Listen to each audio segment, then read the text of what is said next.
ಕಾಂಗ್ರೆಸ್ನಲ್ಲಿ ತಣ್ಣಗಾಗ್ತಾ ಇಲ್ಲ ಶಾಸಕರ ಬಂಡಾಯದ ಬೇಗುದಿ ಮತ್ತೆ ಮುನ್ನೆಲೆಗೆ ಬರ್ತಾ ಇರುವಂತದ್ದು ಡಿನ್ನರ್ ಪಾಲಿಟಿಕ್ಸ್. ಮಂತ್ರಿಗಿರಿ ಸಿಗದ ಹಿರಿಯ ಶಾಸಕರು ಸಭೆಯನ್ನ ಕರೆದಿದ್ದಾರೆ. ಡಿನ್ನರ್ ಪಾಲಿಟಿಕ್ಸ್ ನಡೀತಾ ಇದೆಯಾ ಈ ಸಭೆಯ ಮೂಲಕ? ಈ ಕುತೂಹಲ ಇದೆ. ಕಾಂಗ್ರೆಸ್ನಲ್ಲಿ ಶಾಸಕರ ಬಂಡಾಯದ ಬೇಗುದಿ ಇನ್ನೂ ಶಮನವಾಗಿಲ್ಲ ಅನ್ನೋದಕ್ಕೆ ಇದೊಂದು ಎಕ್ಸಾಂಪಲ್. ಬಂಡಾಯ ಶಮನ ಮಾಡೋ ಪ್ರಯತ್ನವನ್ನ ಕೆಪಿಸಿಸಿ ಅಧ್ಯಕ್ಷರು ಮತ್ತು ಡಿಕೆ ಶಿವಕುಮಾರ್ ಮುಖ್ಯಮಂತ್ರಿಗಳು ಮಾಡ್ತಿದ್ದಾರೆ. ಆದರೂ ಕೂಡ ಬಂಡಾಯ ತಣ್ಣಗಾಗಿಲ್ಲ. ಮಂತ್ರಿಗಿರಿ ಸಿಗದ ಹಿರಿಯ ಶಾಸಕರು ಸಭೆಯನ್ನ ಕರೆದಿದ್ದಾರೆ. ಡಿನ್ನರ್ ನೆಪದಲ್ಲಿ ಕರೆಯಲಾಗಿರುವಂತಹ ಸಭೆ ಇದು. ಮತ್ತೆ ಮುನ್ನೆಲೆಗೆ ಬರ್ತಾ ಇದೆ ಡಿನ್ನರ್ ಪಾಲಿಟಿಕ್ಸ್. ಆಗಸ್ಟ್ 13ರಂದು ಅಸಮಾಧಾನಿತರು ಮೀಟಿಂಗ್ ಅನ್ನು ನಡೆಸಲಿಕ್ಕೆ ಮುಂದಾಗ್ತಾ ಇದ್ದಾರೆ. ಆ ಮೂಲಕ ಡಿನ್ನರ್ ಪಾಲಿಟಿಕ್ಸ್ ಮತ್ತೆ ಮುನ್ನೆಲೆಗೆ ಬರ್ತಾ ಇದೆ. ಮಂತ್ರಿಗಿರಿ ಸಿಗದೇ ಇರುವಂತಹ ಅಸಮಾಧಾನಿತ ಶಾಸಕರುಗಳು ಆಗಸ್ಟ್ 13ರಂದು ಡಿನ್ನರ್ ಪಾಲಿಟಿಕ್ಸ್ಗೆ ಮುಂದಾಗ್ತಾ ಇದ್ದಾರೆ. ಕಲಾಪಕ್ಕಾಗಿ ಬೆಂಗಳೂರಿಗೆ ಬಂದಿರುವಂಥದ್ದು. ಅಂದರೆ ಅವತ್ತೇ ಸಮಾನ ಮನಸ್ಕರ ಮೀಟಿಂಗ್ ಕೂಡ ನಿಗದಿಯಾಗಿದೆ. ಸುಮಾರು 30ರಿಂದ 40 ಮಂದಿ ಶಾಸಕರು ಒಂದು ಕಡೆ ಸೇರುವ ಸಾಧ್ಯತೆಗಳು ಇದೆ. ಸೊ ಹಾಗಾಗಿ ಸಮಾನ ಮನಸ್ಕರು ನಡೆಸುವಂತಹ ಈ ಮೀಟಿಂಗ್ ಕುರಿತಾಗಿ ಸಾಕಷ್ಟು ಕುತೂಹಲ ಇದೆ. ಸಚಿವ ಸ್ಥಾನಾಕಾಂಕ್ಷಿಗಳು ಸಚಿವ ಸ್ಥಾನ ಸಿಗದೇ ಇರುವುದಕ್ಕೆ ಬಂಡಾಯ ಎದ್ದಿರುವಂಥದ್ದು, ಅದನ್ನು ಶಮನ ಮಾಡುವಂಥ ಪ್ರಯತ್ನಗಳು ಸಾಕಷ್ಟು ಆಗ್ತಾ ಇದೆ. ಕೆಪಿಸಿಸಿ ಅಧ್ಯಕ್ಷರ ಕಡೆಯಿಂದ, ಮುಖ್ಯಮಂತ್ರಿಗಳ ಕಡೆಯಿಂದ ಎಷ್ಟಾದರೂ ಕೂಡ ಬಂಡಾಯ ಶಮನ ಆಗ್ತಾ ಇಲ್ಲ ಅನ್ನುವಂಥದ್ದು ಸ್ಪಷ್ಟವಾಗಿ ಕಂಡು ಬರ್ತಾ ಇದೆ.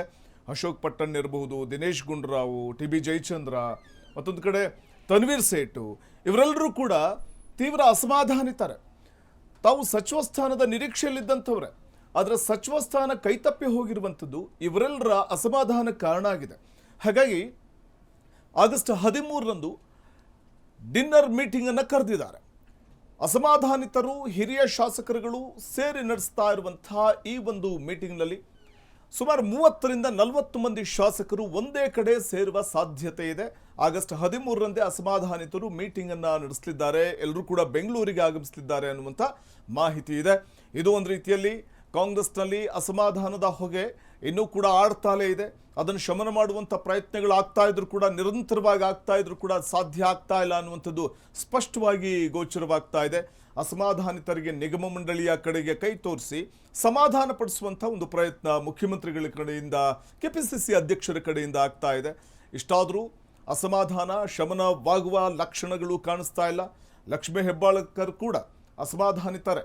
ಆದರೆ ಅವ್ರಿಗೂ ಕೂಡ ಸಚಿವ ಸ್ಥಾನ ಸಿಕ್ಕಿಲ್ಲ ಅನ್ನುವಂಥದ್ದು ಅವರ ಬೇಸರಕ್ಕೂ ಕಾರಣ ಆಗಿದೆ.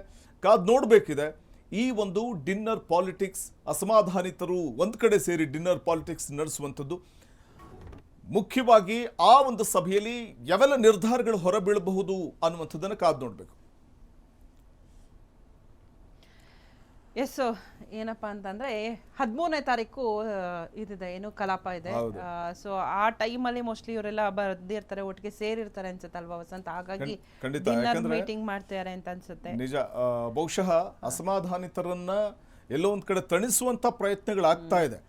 ಸೊ ಯಾಕಂದ್ರೆ ನೋಡಿ, ಬೇಳೂರು ಗೋಪಾಲಕೃಷ್ಣ ಇರಬಹುದು, ಬೇಳೂರು ಮತ್ತೆ ಯಶವಂತರಾಯಗೌಡ ಇರಬಹುದು, ಅವರಿಬ್ಬರನ್ನು ಕೂಡ ಸಮಾಧಾನ ಪಡಿಸುವಂತಹ ಒಂದು ಕೆಲಸ ಆಯಿತು, ಅದೇನೋ ಸಕ್ಸಸ್ ಆಯಿತು. ಸೊ ಆದರೆ ಇನ್ನಿತರರು ಮಾತ್ರ ಇನ್ನೂ ಕೂಡ ಅಸಮಾಧಾನವನ್ನು ಹೊರ ಹಾಕ್ತಲೇ ಇದ್ದಾರೆ.